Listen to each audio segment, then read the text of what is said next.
Hello, everyone, and welcome to another Baxter Student Ambassador Program webinar. Presenting for us today is Kiran Suhail, one of our BSAP finalists from Seneca College. Now, before we get started, I'd like to remind everyone that if you have any questions at all during this presentation, just type them into the Q&A box or the chat box, which are both found in your Zoom toolbar, and those questions will be held until the end of the presentation. Hi, Kiran. How are you today? I'm good. How are you? I'm great, thanks. So since you are already sharing your screen for us and we can see it here, you can start whenever you're ready. Okay, sure. So the destination that I'll be presenting today is Israel. Israel's official name is Medinat Israel, also known as State of Israel. The capital city is Jerusalem. Israel's official language is Hebrew, although large amounts of the people speak Arabic, English, Russian, French, and Yiddish as well. Israel is in the Middle East in Asia. On May 14, 1948, in Tel Aviv, the Jewish Agency chairman David Ben-Gurion proclaimed the State of Israel. He then became Israel's first premier. Due to the continuous conflicts between the Arabs and the Israeli, Israel greatly increased its borders, capturing from Jordan and Syria the Old City of Jerusalem, the Gaza Strip, the West Bank, and the Golan Heights. Israel is home to a widely diverse population from many ethnic, religious, cultural, and social backgrounds. Its population is 8,708,171 as of February 2020. The Israeli society is relatively young and continues to contribute momentum to its development. The population of Israel follows the following religions: Judaism at 75.6%, Islam at 18.6%, the religiously unaffiliated at 3.1%, Christianity at 2.0%, Buddhism at 0.3%, other religions at 0.2%, and the folk and traditional religion at 0.2%. Israel is approximately 470 kilometers in length and about 85 miles across the widest point. It is bordered by Lebanon to the north, Syria to the northeast, Jordan to the east, Egypt to the southwest, and the Mediterranean Sea to the west. Israel's climate ranges from temperate to tropical, with plenty of sunshine. Two distinct seasons predominate: winter period from November to March and summers from April to October. Israel is an old new nation, little in size, however, with a socially dynamic, heterogeneous population. Israel's government is parliamentary democracy consisting of legislative, executive, and judicial branches. Shabbat. Many businesses and transportation companies do not operate on the Shabbat, which begins Friday afternoon and ends Saturday night, while many places do not reopen services until Sunday morning. There are 15 major holidays celebrated within Israel: Hanukkah, Holocaust Remembrance Day, Independence Day, Jerusalem Day, Lag BaOmer, Pesach, Purim, Rosh Hashanah, Shavuot, Simchat Torah, Sukkot, Tisha B'Av, Tu B'Shavat, and Yom HaZikaron. So why Israel? There's so many reasons why people are attracted. For some, it is the sun-drenched climate. For others, it is the rich variety of sites, whether it's historical, archaeological, religious, or simply scenic. For others still, it is the fascinating contrast between the ancient and the modern. For absolutely everyone, Israel has a special something which is hard to define, an extra dimension that turns every visit into a truly memorable experience. What is the best time to go? Peak season is Christmas, Easter, and other holidays. Low season is summer because of the heat. To avoid crowds and have the best weather, a late fall or early spring trip might be best. Entry and exit requirements.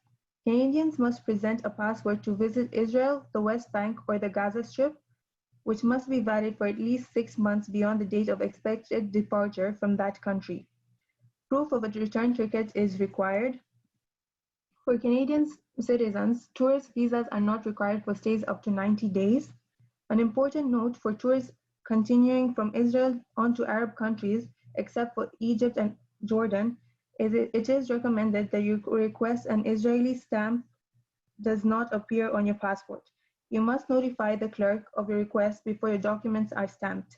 As of July 3, 2008, an official decision has been made that will no longer require entry stamps on foreign passports.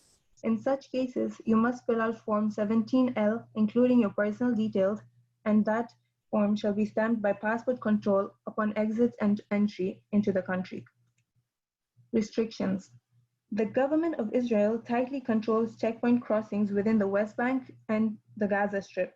Security-related closures can severely restrict entry to and exit from these areas, even for persons possessing valid entry and exit permits. Limited hours of operation, unannounced travel restrictions, and extended closures often result in large crowd gatherings, which may elevate risk to personal safety. Traveling to and from Jordan. Visas can be obtained at the Arava crossing in the south and the Jordan River crossing in the north. Canadian passport holders may also cross at the Allenby Bridge crossing near Jericho. Visas must be obtained before the date of crossing, as they cannot be obtained at the crossing point. Israel's airport. The Ben Gurion Airport provides 24-hour services that include express service, VIP service, and gold service, including airport transfers. Transfer charges may vary from $79 to $455 depending on how far your destination is. Customs. There is a two-lane custom transit, a lane for visitors who have goods to declare, which would be the red lane, and a lane for goods that do not need to be declared, the green lane. Articles that do not need to be declared include personal clothing, shoes, and cosmetics in quantities that usually can be carried in the traveler's hand baggage. Alcoholic beverages, up to 1 liter for hard liquor, and up to 2 liters for wine per person age 17 and over. Tobacco of all types, up to 250 grams per person age 17 and over. Presents and other commodities, items other than alcoholic beverages, alcoholic perfumes, tobacco, and television sets costing up to $200. Food, up to a total weight of 3 kilograms on condition that the weight of each type of food does not exceed 1 kilogram.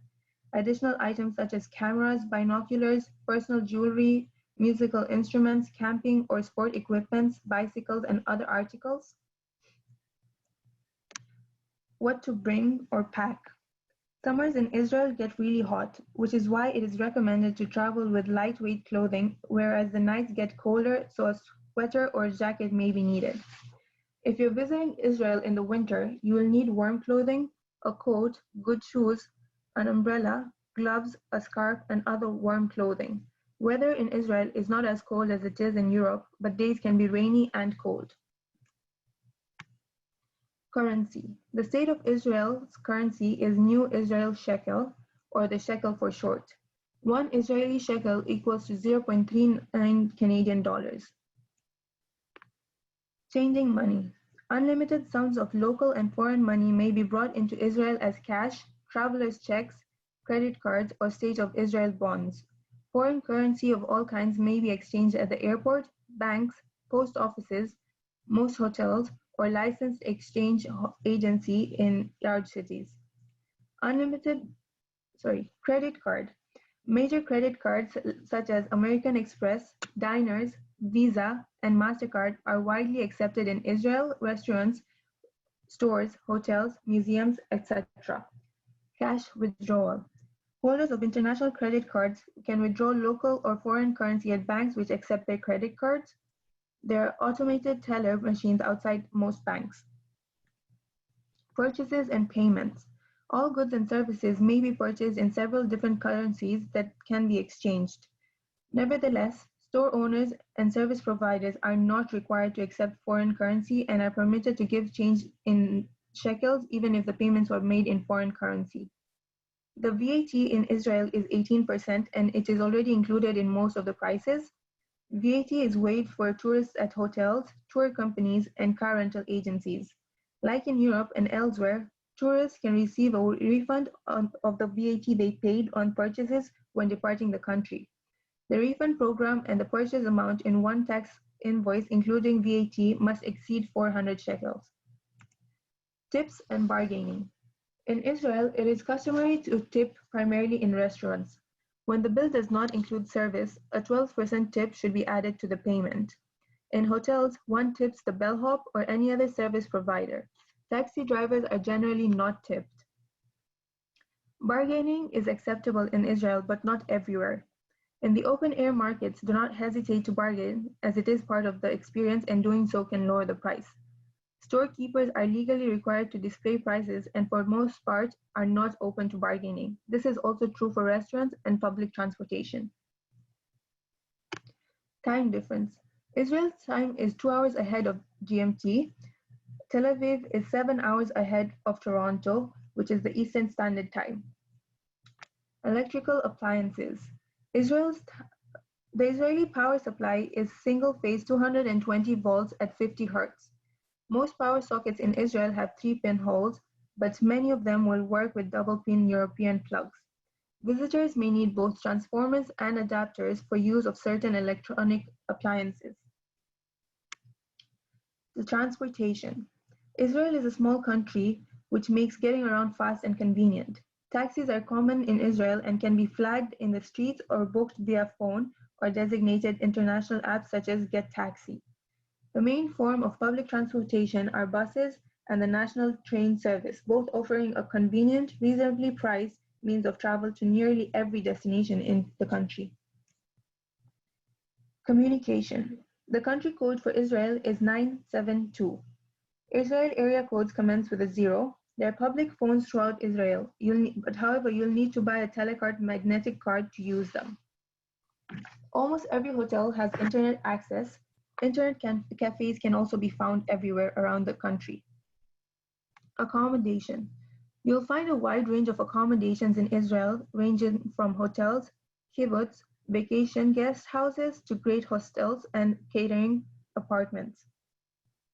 Israel's hotels fill up during certain seasons and holidays, and you should be prepared with reservations secured by deposit. Hotels are busiest during July and August on the major Jewish and Christian holidays. Israel offers hotels, B&Bs, youth hostels, Israel hostels, and great guest houses. Tel Aviv. A tour of Tel Aviv markets with their unparalleled human tapestry and endless array of delicacies is undoubtedly one of Tel Aviv's best ways to get to know its true local spirit. Pretty much every night is party night in Tel Aviv. Israeli chefs have become famous around the world for their innovative dishes, and the Tel Aviv culinary scene is absolutely exploding. With around 4,500 eateries, Tel Aviv is a total foodie mecca. Attractions and activities in Tel Aviv. The Nevat Zedek, Tel Aviv's oldest neighborhood, is now a trendy hub of fashion and stores and cultural institutions. Tel Aviv Museum of Art, home to an impressive collection of local and international art. This is the White City's biggest museum. Jaffa's Old City and Port, one of the oldest port cities in the world. Jaffa's Old City is a maze of strokes and cafes that spill over into the Jaffa's flea market. Tel Aviv Port, a hub of restaurants, shops, and other attractions. The port is a hotspot for young revelers at night and great for spending an afternoon shopping and sea gazing. The Habima Square. Tel Aviv Habima Square is home to a Philharmonic Orchestra, the Habima National Theatre, and one of the most beautiful squares in Tel Aviv. Carmel Market, busy, colorful, full of fresh produce, and the city's largest, most centrally located and hugely populated food market. The Bialik Street. Little Bialik Street is home to 3 historical houses that will interest history and cultural lovers. The Bohas Center. Nothing says Tel Aviv more than the Bohas architecture. Independence Hall. Israel was officially born in Tel Aviv on the stairs of a house that is now called Independence Hall. Lastly, the Yemenite Quarter. One of Tel Aviv's most atmospheric neighborhoods, the Yemenite Quarter is full of meandering alleyways lined by old-style architecture that has withstood the area's gentrification.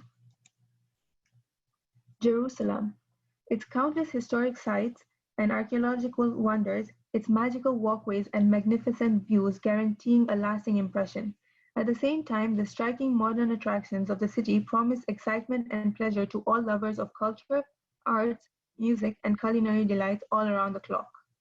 The Old City has four neighborhoods: the Armenian, Christian, Jewish, and Muslim quarter. Attractions in Jerusalem: the Western Wall and Jewish quarter. The Wailing Wall is the surviving retaining wall of Jerusalem's first temple. It is now the holiest site in Judaism and has been a place of pilgrimage for the Jewish people since the Ottoman era. Haram al-Sharif, also known as Temple Mount. Lauded by Jews, Christians, and Muslims, this is the site where Abraham is said to have offered his son up as a sacrifice to God, where Solomon built the first temple for the Ark of the Covenant, and where the Prophet Muhammad is said to have ascended to heaven during his early years of preaching Islam. The Church of the Holy Sepulchre.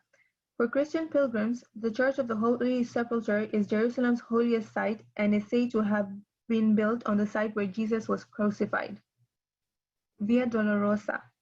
For many Christian visitors, this site is the highlight of a visit to Jerusalem. The Armenian Quarter. Running south from the citadel, Armenian Patriarchate Road is the main street of the old city's tiny Armenian quarter. Christian Quarter. The Christian Quarter on the Old City runs north from the Jaffa Gate and is centered around the Church of the Holy Sepulchre. The Muslim Quarter. The most bustling and alive district is the Muslim Quarter, which is home to the best souk shopping in the Old City. Mount of Olives. Overloaded with Georges and home to the oldest continually used cemetery in the world, the Mount of Olives holds interest to religious pilgrim travelers in Jerusalem. The Yad Vashem. Israel's major Holocaust memorial is Yad Vashem. In the main building, the Hall of Remembrance, the names of the Nazi death camps are set into the floor and an eternal flame burns in the memory of the dead. The Israel Museum. This complex of museums is the only place in the country that lets and collects both archaeological finds and arts. The Dead Sea. From the healing powers of the Dead Sea's cobalt blue waters through the awesome beauty of the surrounding landscapes to the myriad of fascinating sights this area has to offer, the Dead Sea is a place of tranquility, health, and inspiration for body and soul alike.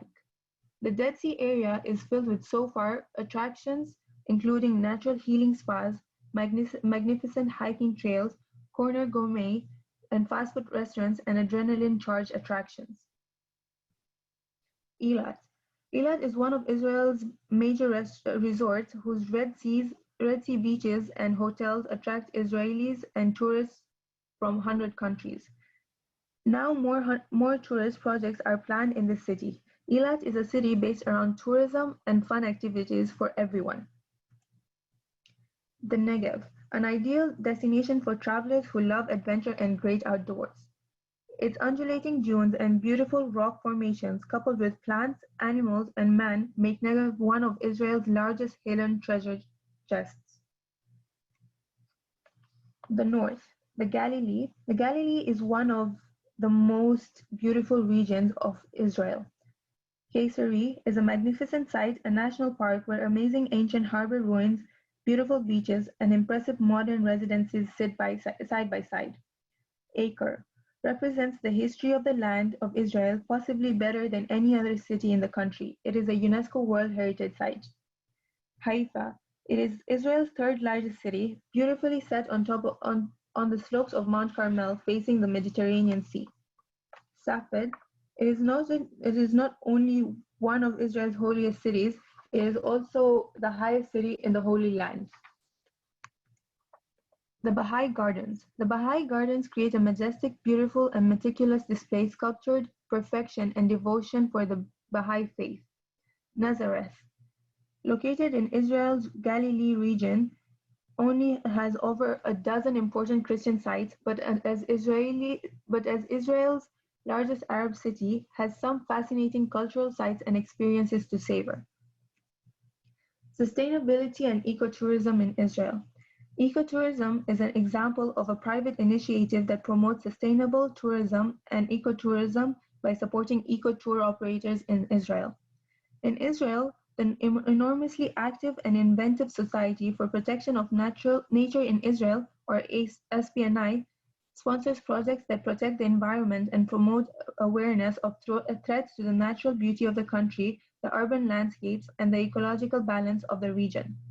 Responsible Travels is a great source of sustainable travel ideas that are pioneers in selling sustainable and authentic holidays. Eco and Sustainable Tourism Israel is a network member of the Global Sustainable Tourism Criteria Initiative. It helps tour operators by publicity, training, guidance, financial and technical support, and more to become ecological. Israel's bike tour is one of the most sustainable activity currently available in Israel and offers tours in Tel Aviv. How can travel agents sell the destination? Travel agents need to have general knowledge about Israel and the cities within it. They need to have the knowledge about the different types of clients who come based on the different attributes of the country. In order to sell the destination, travel agents will need to know who is traveling, what is their age, what is their demographic, what type of trip are they looking for? Is it a beach vacation? Is it a cruise, honeymoon, historic tours, etc.? What age group and atmosphere is being sought? What is their budget? What are their needs? What are their expectations? Do they have special requirements? And other details. Last but not the least, emergency phone numbers. For tourists, in case of emergency, they can dial 100 for the police. For emergency medical service, they can dial 101, fire department 102, tourist police, which is located in Tel Aviv, they can dial 0351 and lastly, Embassy of Canada to Israel in Tel Aviv, they can dial 011 972 3636 3300. Thank you. Thank you very much, Kiran. We'll open it up now for people to submit any questions that they may have. So if any get submitted to the Q&A box, I'll read them out to you. Okay. And if anyone here in the room with me has a question, I will put them on the line.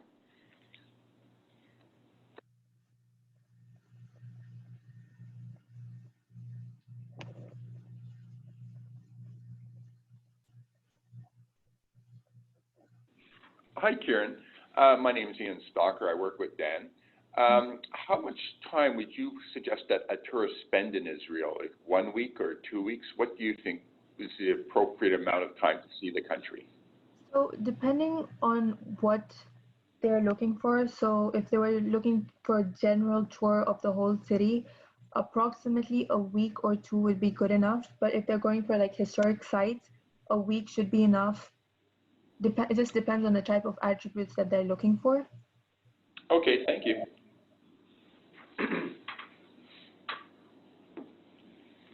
And Kiran, what would you say is the biggest challenge you faced when preparing for this webinar?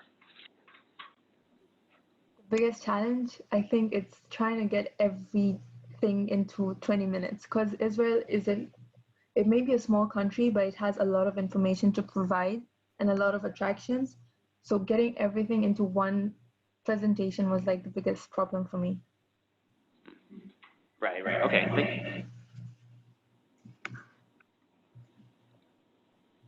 We'll allow another couple minutes for people to submit any questions that they may have that I can then read out to you, Kiran. Okay.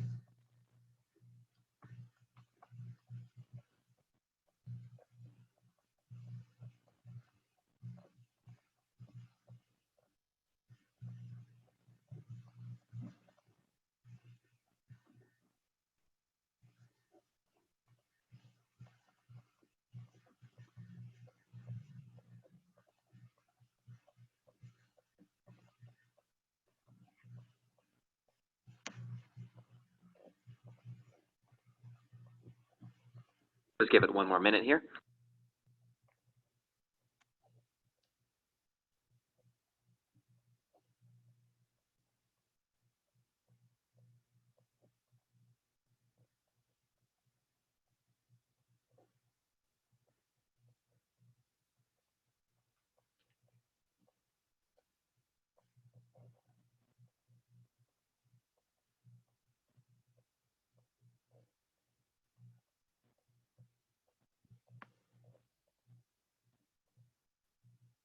Okay, I do believe that's it for the submitted questions, but I'd like to thank everyone that tuned in the webinar today. Thank you all so much for taking time out of your day. And Kiran, thank you so much for presenting for us. Thanks for having me. Absolutely. On behalf of Baxter Media, I'd like to thank you again for participating in the 2020 Baxter Student Ambassador Program.